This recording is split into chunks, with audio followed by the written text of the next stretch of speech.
નમસ્કાર વિદ્યાર્થી મિત્રો, વેલકમ ટુ વિશ્વમ લાઈવ। આજે એક સરસ મજાની અપડેટ તમને આપવાની છે કે થોડા સમય પહેલા તમે એસટીઆઈના ફોર્મ ભર્યા છે। એસટીઆઈની પરીક્ષા છે એ 4 જાન્યુઆરી 2026ના રોજ લેવાની છે। જીપીએસસી દ્વારા હવે જ્યારે પણ કોઈ પણ પરીક્ષા લેવાની હોય અને ત્યારે કોન્સન્ટ ફી ભરાવવામાં આવે છે, એટલે કે કોન્સન્ટ ફોર્મ ભરાવવામાં આવે છે। આ કોન્સન્ટ ફોર્મ ભરાવાની શરૂઆત થઈ ગઈ છે। આ ફોર્મ તમારે 14/11/2025 થી લઈને 23/11/2025 દરમિયાન ભરવાનું છે। જો તમે આ ફોર્મ નહીં ભરો તો તમે પરીક્ષા નહીં આપી શકો। ભલે તમે એસટીઆઈ નું ફોર્મ ભરેલું છે પણ તમે આ ફોર્મ નહીં ભર્યું હોય તો તમે પરીક્ષા નહીં આપી શકો। આ ફોર્મની સાથે તમારે, જો તમે બિન અનામત કેટેગરીમાંથી આવો છો, એટલે કે તમે ઓપનમાંથી આવો છો, તો તમારે 500 રૂપિયા ફીસ ભરવાની છે અને સાથે સાથે ₹4.72 ટ્રાન્ઝેક્શન ચાર્જ ભરવાનો છે, એટલે ટોટલ 504 રૂપિયા ફી તમારે ભરવાની થશે।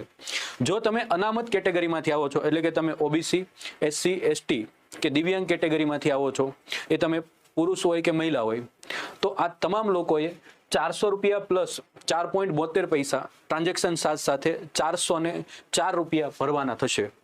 આ ફી ભરશો તો જ તમે પરીક્ષા આપી શકશો, નકર તમે પરીક્ષા નહીં આપી શકો। તો ફટાફટ 23 તારીખ પહેલા તમારે આ ફોર્મ ભરી દેવાનું છે, જેથી કરીને તમને એસટીઆઈની પરીક્ષામાં બેસવાનો મોકો મળે। વધુ માહિતી માટે જોડાયેલો વિશ્વમ લાઈવ સાથે। Thank you. જય હિન્દ, જય ભારત, જય દ્વારકાધીશ।